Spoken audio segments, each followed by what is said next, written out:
वल्क़लमि वमा यस्तुरून।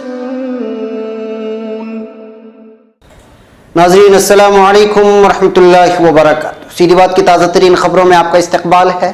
आइए सबसे पहले आज की सुर्खियों पर नजर करते हैं।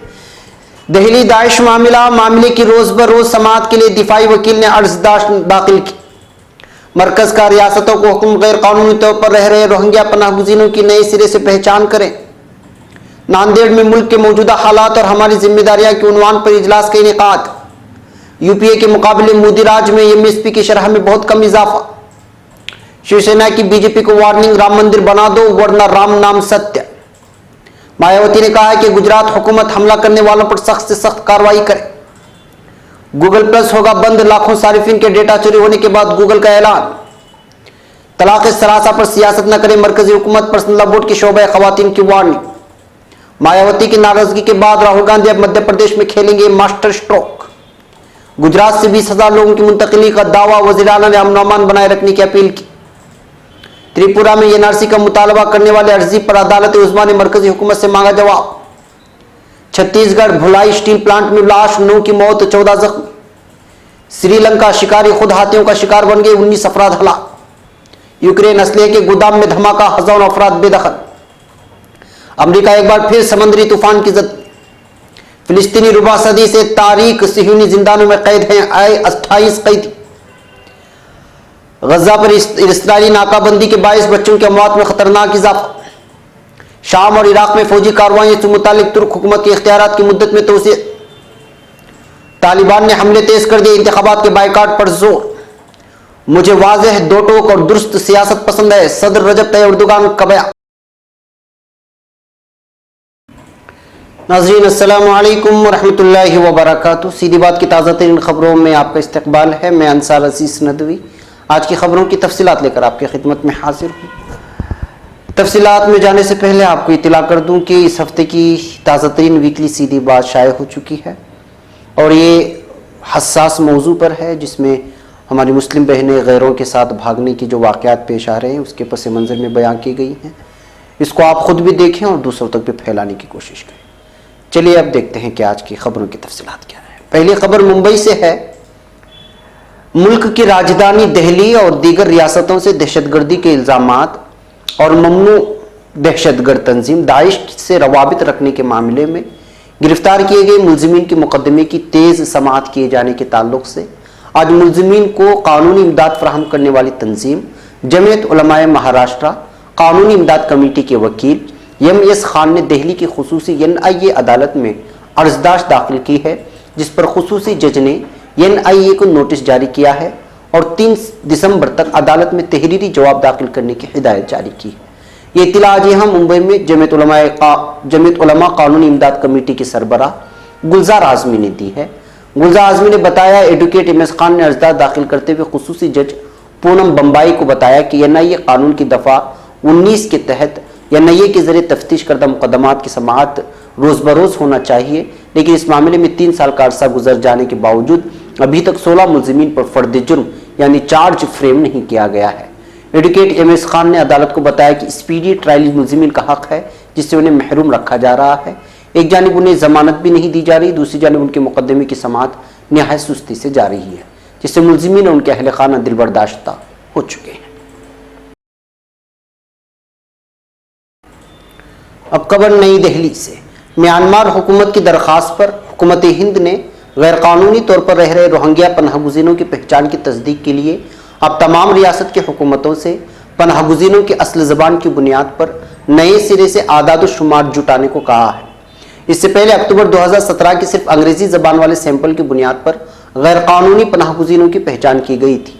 इसके लिए हिंदुस्तान में म्यांमार सिफारत खाने ने गैर कानूनी पनाह गुज़ीरों की मकामी ज़बान की जानकारी की बुनियाद पर पहचान मुतय्यन करने के लिए 2 ज़बानों वाले फॉर्म का सैंपल मरकजी हुकूमत को मुहैया कराया है। गैर कानूनी रोहिंग्या पनाह गुज़ीरों की मौजूदगी वाली रियासतों को वज़ारत दाखिला ने गुज़श्ता 20 सितंबर को भेजे 2 ज़बानों के फॉर्म की बुनियाद पर इन पनाह गुज़ीरों की पहचान से मुतालिक तमाम आदाद शुमार यानी बायोग्राफिक डाटा जमा करने को कहा है। इससे जुड़े फॉर्म में वज़ारत ने वाज़ेह किया है कि इन पनाह गुज़ीरों की म्यांमार वापसी मुतय्यन करने के लिए रियासती हुकूमतों के जरिए जुटाई गई पहचान से मुताल्लिक़ आदाद शुमार मरकजी एजेंसियों की तरफ से दिए गए आदाद शुमार से मेल नहीं खा रहे हैं। इसके मद्देनजर म्यांमार हुकूमत ने भी इन आदाद शुमार की बुनियाद पर वापसी के लिए निशानजद किए गए पनाहगुज़ीनों की पहचान की तस्दीक न होने की वजह से उनके मकामी ज़बान की बुनियाद पर बायोग्राफिक डाटा इकट्ठा करने की दरख्वास्त की है, जिससे उनकी पहचान मुतय्यन की जा सके। अब खबर नांदेड़ से। आज यहाँ जमीयत उलमा नांदेड़ के ज़ेर एहतिमाम मदरसा अरबिया तजवीदुल कुरान गाड़ेगांव रोड नांदेड़ में मुल्क के मौजूदा हालात और हमारी जिम्मेदारियां के उन्वान से एक अहम इजलास बसदारत मौलाना हाफिज मोहम्मद नदीम सिद्दीकी सदर जमीयत उलमा महाराष्ट्र मुनक़िद हुआ। इसमें जमीयत उलमा मराठवाड़ा के नायब सदर कारी शमसुल हक साहब, senior criminal lawyer advocate Pathan Tahoor Khan साहब, लीगल सेक्रेटरी जमीयत उलमा महाराष्ट्र और जिला भर के जमीयत उलमा के जिम्मेदारान और कारकुनान बड़ी तादाद में शिरकत की। इस मौके पर सदर इजलास मौलाना हाफिज मोहम्मद नदीम सिद्दीकी ने बड़े पुरसोज और दर्दोकर्ब के साथ इस्लाम दुश्मन अनासिर की साजिशों, उनके जरिए मुसलमानों को दूसरे दर्जे का शहरी बनाने की कोशिशों को उजागर किया और कहा कि मुल्क की सालमियत और दस्तूरी हुकूक के तहफ़्फ़ुज़ के लिए हमें जद्दोजहद करना होगा और उसी के पेश नज़र आने वाले दिनों में मुल्क के तहफ़्फ़ुज़ के लिए दस्तूरी हुकूक इस्तेमाल करते हुए इन साजिशों को नाकाम बनाने के तरीक़ेकार पर मुफस्सल गुफ्तगू की। इसी ज़िम्न में वोटर लिस्ट में नामों के इंदराज की अहमियत और इफादियत पर रोशनी डाली और लोगों की तवज्जो इस जानिब मबजूल करवाई। अब खबर नई दिल्ली से। रिजर्व बैंक ऑफ इंडिया ने कहा है कि मरकज की नरेंद्र मोदी हुकूमत की तरफ से जुलाई में खरीफ फसल की एमएसपी में किया गया इजाफा यूपीए हुकूमत के वक्त किए गए इजाफे के मुकाबले में काफी कम है। आरबीआई ने कहा है कि 2008 से 2019 और 2012 से 2013 के दरमियान में यूपीए हुकूमत के जरिए किए गए एमएसपी में इजाफा ज्यादा था। हुकूमत ने जुलाई में गर्मी यानी खरीफ फसल के लिए एमएसपी बढ़ाने का ऐलान किया था। हुकूमत ने मुख्तलिफ किस्म के धान की कीमत में 200 रुपये तक इजाफा किया था। उसके साथ ही कपास, तोड़ दाल और उड़द जैसी दाल की एमएसपी में भी इजाफा किया था। हुकूमत ने इस साल के बजट में किसानों को उनकी फसल पर आने वाली लागत के ऊपर 50% इजाफे के साथ एमएसपी देने का ऐलान किया था। हुकूमत ने पिछले हफ्ते ही रबी की फसलों के लिए भी एमएसपी में इजाफा करने का ऐलान किया है। गेहूं की एमएसपी 105 रुपये फी क्विंटल और मसूर की 225 रुपये फी क्विंटल बढ़ाई गई है। आरबीआई ने इक्तिसादी पॉलिसी तज्जिया रिपोर्ट में कहा, तारीखी तनाजुर में जुलाई में ऐलान शुदा एमएसपी में इजाफा पिछले 5 साल के औसत से काबिल जिक्र तौर पर ज्यादा है, लेकिन ये 2008 से ज्यादा 2009 और 2012 से 2013 के दरमियान में की गई एमएसपी तरमीम के मुकाबले में बहुत ही कम है। खबर मुंबई से। शिवसेना ने अपने अखबार सामना के इदारिया में एक बार फिर बीजेपी पर सख्त हमला बोला है। सामना के जरिए शिवसेना ने बीजेपी से कहा है कि अगर जल्द अज जल्द राम मंदिर का काम शुरू नहीं हुआ तो आइंदा लोकसभा इलेक्शन में बीजेपी की शिकस्त यकीनी है। शिवसेना ने लिखा, जल्द अज जल्द राम मंदिर की तामीर करे बीजेपी, वरना आइंदा लोकसभा इलेक्शन में राम नाम सत्य है, उसके लिए तैयार हो जाए। इदारे में लिखा गया है कि बाबरी मस्जिद को शिवसैनिकों ने गिराया और उस वक्त बाला साहब ठाकरे ने उसकी जिम्मेदारी भी ली थी। अब जब बीजेपी की हुकूमत मरकज में है, ऐसे में राम मंदिर की तामीर में ताखिर क्यों की जा रही है।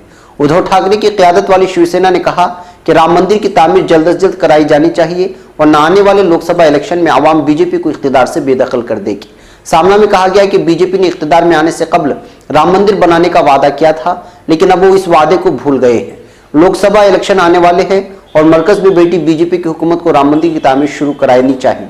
वाज़ेह है कि 2014 में लोकसभा इलेक्शन के इंतखाबी मंशूर में बीजेपी ने राम मंदिर को भी शामिल किया था।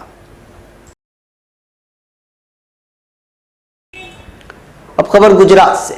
गुजरात में बिहार, उत्तर प्रदेश और मध्य प्रदेश के लोगों पर हो रहे हमले और रियासत से उनकी मुंतकिली का सिलसिला जारी है, जिसकी वजह से मामला तूल पकड़ता जा रहा है और इस मामले पर जबरदस्त सियासत शुरू हो गई है।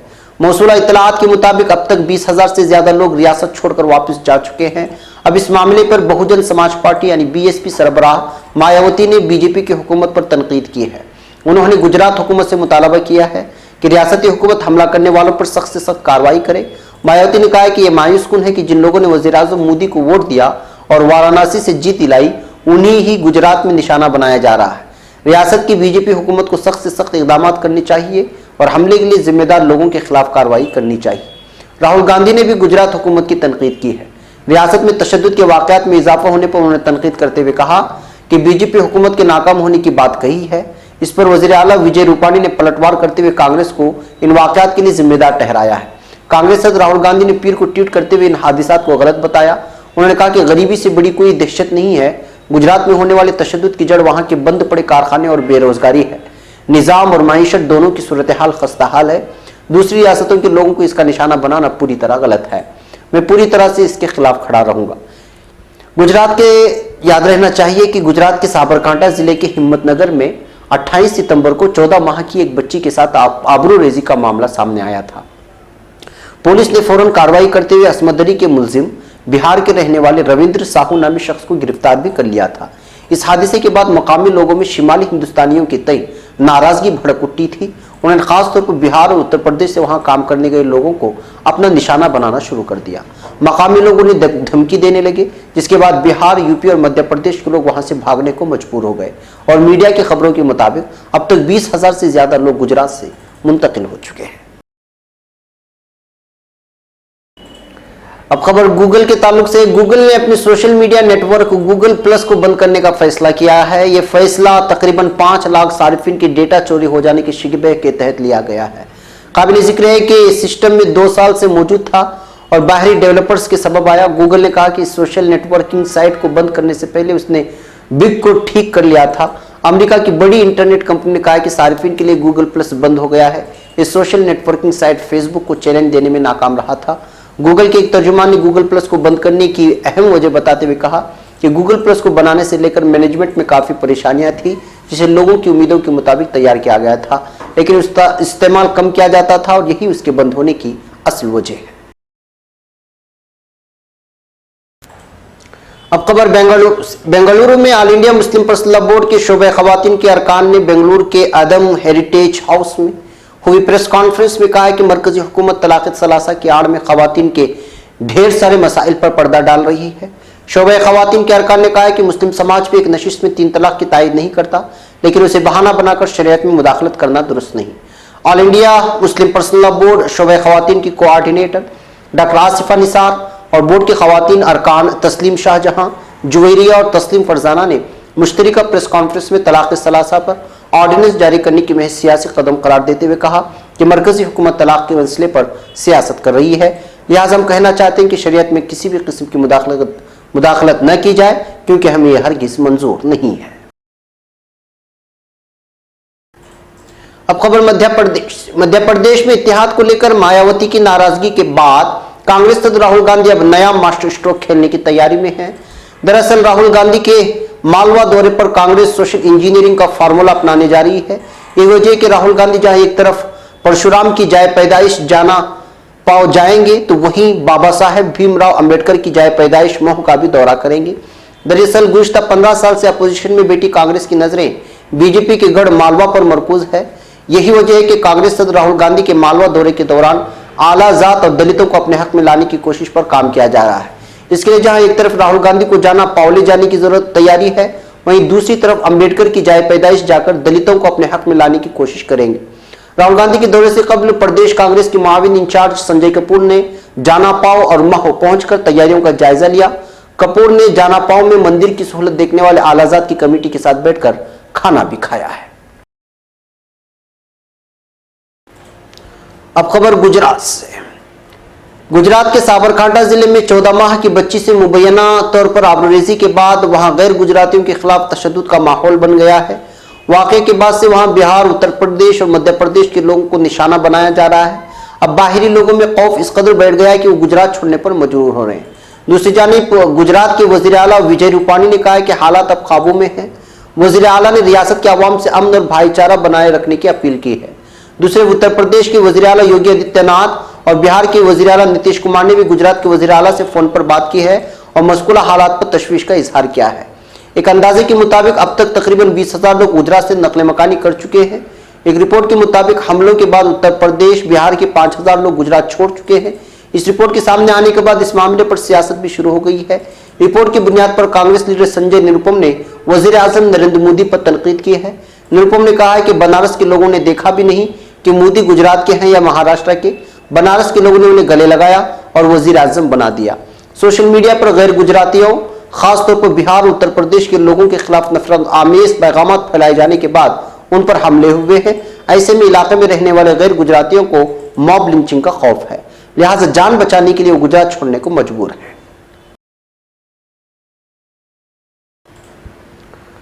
अब खबर नई दिल्ली से, सुप्रीम कोर्ट ने पीर को इस अर्जी पर मरकजी हुकूमत से जवाब तलब किया है जिसमें गैर कानूनी पनाहगुज़ीनों की शनाख्त के लिए त्रिपुरा में कौमी शहरी रजिस्ट्रेशन के अमले का मुतालबा किया गया है।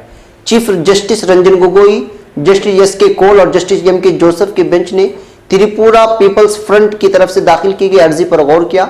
इस अर्जी में गैर कानूनी पनाहगुज़ीनों की शनाख्त के लिए एनआरसी में त्रिपुरा के शहरियों के रजिस्ट्रेशन का मुतालबा किया गया है।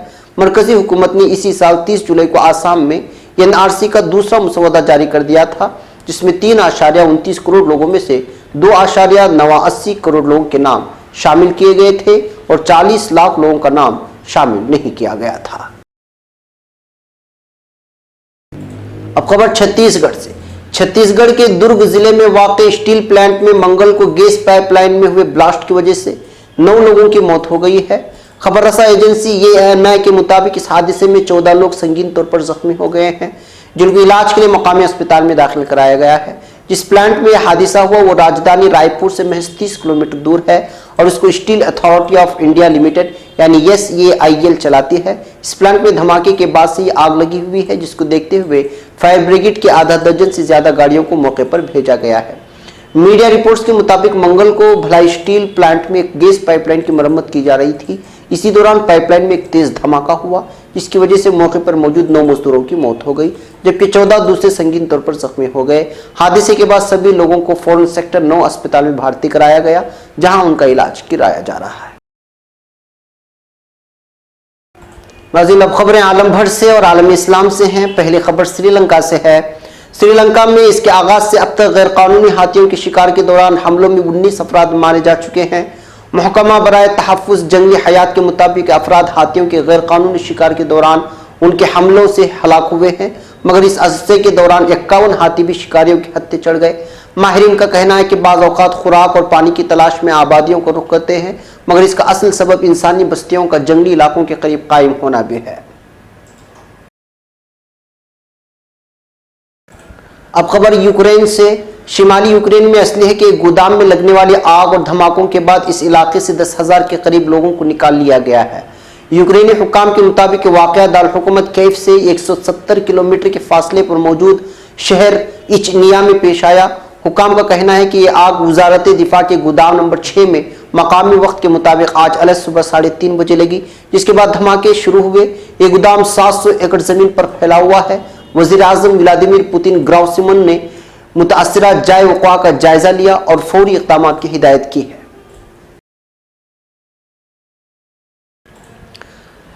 अब खबर अमेरिका से। मुत्तहिदा अमेरिका के जुनूबी मगरबी इलाकों की जानिब बढ़ने वाले माइकल समुद्री तूफान की बिना पर रियासत फ्लोरिडा के बाज़ इलाकों में हंगामी हालत का ऐलान कर दिया गया है तो एक इलाके से नकल मकानी किए जाने का फैसला किया गया है। अमरीकी कौमी साइक्लोन सेंटर से जारी करदा एलामिया में कहा गया है कि गुज़िश्ता रोज बहरे कैरेबियन से उठने वाले माइकल ट्रॉपिकल तूफान ने फी घंटा 120 किलोमीटर की रफ्तार पकड़ ली है जिसके बाद उसे तूफानों की पहली कैटेगरी में शामिल कर दिया गया है। आज तीसरी कैटेगरी तक जोर पकड़ने का तखमीना लगाए गए तूफान के कल फ्लोरिडा के साहिलों तक पहुंचने की तवक्को की जाती है। फ्लोरिडा के गवर्नर रिक स्कॉट ने प्रेस कॉन्फ्रेंस में कहा है कि रियासत के 26 साहिली इलाकों में हंगामी हालात का ऐलान कर दिया गया है। उन्होंने कहा है कि यह तूफान जानलेवा साबित हो सकता है, लिहाजा हर किसी को अपने तहफ़्फ़ुज़ को यकीनी बनाना चाहिए। फ्लोरिडा के गल्फ इलाके से मजबूरी नकल मकानी का फैसला किया गया है। अब खबर फिलिस्तीन से। इसराइली जिंदानों में साल से कैद हजारों फिलिस्तीनियों में 28 ऐसे फिलिस्तीनी सपूत भी हैं जिनके असीरी का अरसा 25 साल से तजावुज़ कर चुका है। ये तमाम असीरान सहयूनी जिंदानों में बदतरीन इम्तियाजी सुलूक, नस्ल परस्ती और बदतरीन मजालिम का सामना कर रहे हैं। इंसानी हुकूक की आलमी तंजीमों की तरफ से आवाज़ बुलंद किए जाने के बावजूद फिलिस्तीनी असीरान के हालात बेहतर बनाने के लिए कोई इकदाम नहीं किया गया। मरकजी इत्तलाआत फिलिस्तीन के मुताबिक फिलिस्तीनी महकमा उमूर असीरान की तरफ से जारी करदा एक बयान में कहा गया है कि ओस्लो समझौते से कबल हिरासत में लिए गए फिलिस्तीनी असीरान में 28 असीरान अब भी पाबंद सलासिल हैं। बयान में कहा गया कि इन फिलिस्तीनी असीरान में निस्फ के पास इसराइली शहरियत है और उनके साथ सहयूनी जेलरों का तर्ज अमल इंतहाई सफ़ाकाना है। इन फिलिस्तीनियों का तारुफ करीम यूनुस, माहिर यूनुस, इब्राहिम अबू मख, रशीदी अबू मख, वलीद दक्का, इब्राहिम बियादसा, अहमद अबू जाबिर, बशीर अल खतीब, समीर सरसावी, इब्राहिम अखबारिया, वो मोहम्मद अखबारिया, यहया अखबारिया और मोहम्मद जब्बारीन के नामों से किया जाता है। महमूद जब्बारीन उम्मुल फहम शहर से ताल्लुक़ रखते हैं और उन्हें इतवार के रोज़ रहा किया गया है। उन्हें 8 अक्टूबर 1988 को हिरासत में लिया गया और 30 साल कैद के बाद रिहा किया गया है।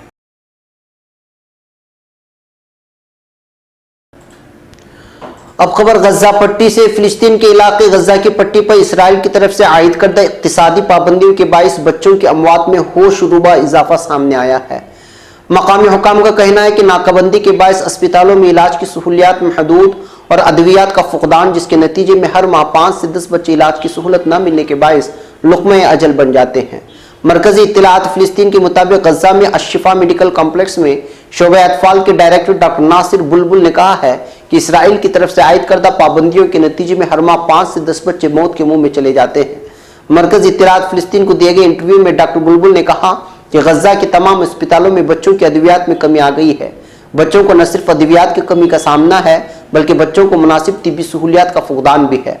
उन्होंने मजीद कहा कि अशिफा कॉम्प्लेक्स में बच्चों के लिए ऑक्सीजन का सिस्टम मुअत्तल है, अस्पताल की इंतजामिया की भी कमी है। कॉम्प्लेक्स को 6 डॉक्टरों और 20 से 24 नर्सों की अशद जरूरत है, जबकि बच्चों के वार्ड में 20 से 25 अफराद की जरूरत है। फिलिस्तीनी डॉक्टर का कहना है कि अशिफा कॉम्प्लेक्स में लाए जाने वाले बच्चों का बहुत ज्यादा रश है। अब खबर तुर्की से। तुर्की में सरकारी अखबार ने मंगल के रोज अपनी इशाअत में एक सदारती याददाश्त शाये की है जो शाम और इराक में फौजी ऑपरेशंस के लिए हुकूमत के इख्तियारात में 1 साल की तोसी से मुताल्लिक है। मज़कूरा मुद्दत का आगाज 30 अक्टूबर से होगा। इससे कबल 3 अक्टूबर को तुर्की की पार्लियामेंट इस सदारती याददाश्त की मंजूरी दी थी। पार्लियामेंट की करारदाद के मुताबिक तुर्की की जुनूबी ज़मीनी सरहद के पड़ोस में वाक़ इलाकों में झड़पों की फिजा अभी तक कायम है, जो तुर्की की कौमी सलामती के लिए खतरा है। अखबार में शायद सदारती याददाश्त में वाज़ेह किया गया है कि इराक और शाम में दाइश और कुर्दिस्तान वर्कर्स पार्टी के अनासिर की मौजूदगी से इलाकाई अमन और तुर्की के इस्तेहकाम को बराह रास्त खतरा लाहिक है। याददाश्त के मुताबिक तुर्की दीगर मुताल्लिका ममालिक के साथ मिलकर शाम में फायरबंदी के जरिए मुस्तकिल हल और अमन तक पहुंचने की कोशिशों में मसरूफ है। याददाश्त में हवाला दिया गया है कि सलामती कौंसिल की करारदाद 2170 शाम और इराक में दहशतगर्द सरगर्मियों की सख्ती से मजम्मत करती है। इसके अलावा करारदाद 1373 में अक़वाम मुत्तहिदा के तमाम ममालिक से मुतालबा किया गया है कि वो दाइश और इस जैसी दीगर दहशतगर्द तंजीमों की सरगर्मियों के खिलाफ तमाम मतलूबा इक़दामात इख्तियार करें। अब खबर काबुल से। अफगानिस्तान में पार्लिमानी इंतखाबात के करीब आते ही तालिबान ने हमले तेज कर दिए हैं और साथ ही साथ अफगान अवाम पर जोर दिया जा रहा है कि वो पार्लिमानी इंतखाबात का बायकाट करें। तालिबान ने कहा है कि इमारत इस्लामिया अपने तमाम मुजाहिदीन को हुक्म देती है कि वह अमेरिका की क़ियादत में मुल्क भर में होने वाली इंतखाबी अमल की राह में रुकावटें डालकर उसे रोकें। अफगानिस्तान में तालिबान ने रवाना होने वाले इंतखाबात को जाली और मुकम्मल तौर पर बोगस करार देते हुए इंतखाबी अमल के दौरान हमलों की धमकी दी है। पीर को जारी किए गए एक बयान में तालिबान क़ियादत ने अपने जंगजुओं को इंतखाबी अमल अंजाम देने वाले सरकारी एहलकारों और सिक्योरिटी फोर्सेस पर हमलों का हुक्म दिया है। तालिबान ने इंतखाबात में हिस्सा लेने वाले उम्मीदवारों और आवाम से इंतखाबात के बायकाट की भी अपील की है और कहा है कि इंतखाबी अमल का मकसद महज उन कठपुतलियों को कानूनी जवाब फराहम करना है जिन्हें काबिज कुव्वतों ने अफगानिस्तान पर मुसल्लत किया है। बयान में कहा गया कि जो लोग सिक्योरिटी फराहम करके इंतखाबी अमल को कामयाब बनाने की कोशिश कर रहे हैं उन्हें निशाना बनाया जाना चाहिए और तालिबान इस अमरीकी साजिश को रोकने और नाकाम बनाने की हर मुमकिन कोशिश करेंगे। अब खबर हंगरी से। सदर रजब तैयब एर्दोगान का कहना है कि सिलसिले रुकनीयत यूरोपीय यूनियन में हंगरी हमेशा तुर्की का साथ देता चला आया है। सदर तुर्की ने हंगरी के सरकारी दौरे के दौरान वजीर आजम विक्टर ओरबान में कौमी असम्बली में मुज़ाकरात की एक मुश्तरका प्रेस कॉन्फ्रेंस का एहतमाम किया।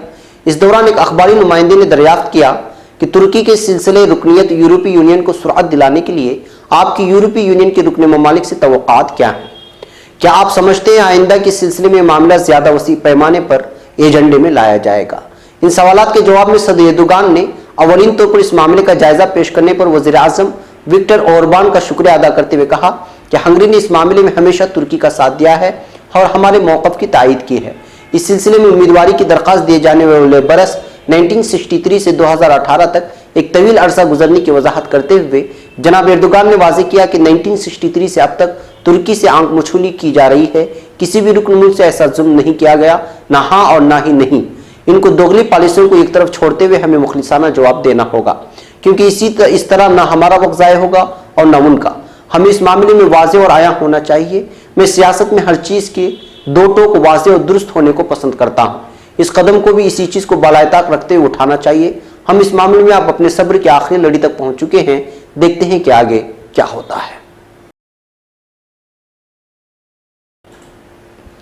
नाज़रीन, ये थी आज की ताज़ा तरीन खबरें। अगली ताज़ा तरीन खबरों के साथ फिर आपसे मुलाकात होगी। इजाज़त से पहले वही दरख्वास्त कि इस हफ्ते की वीकली सीधी बात शाये हो चुकी है जो अहम और हसास मामले पर है, उसको भी देखें, दूसरों तक पहुँचाएँ। इस वीडियो को भी देखें और दूसरों तक पहुँचाएँ। चैनल को सब्सक्राइब करें। मुझे इजाज़त दें। अस्सलामु अलैकुम व रहमतुल्लाहि व बरकातुहू।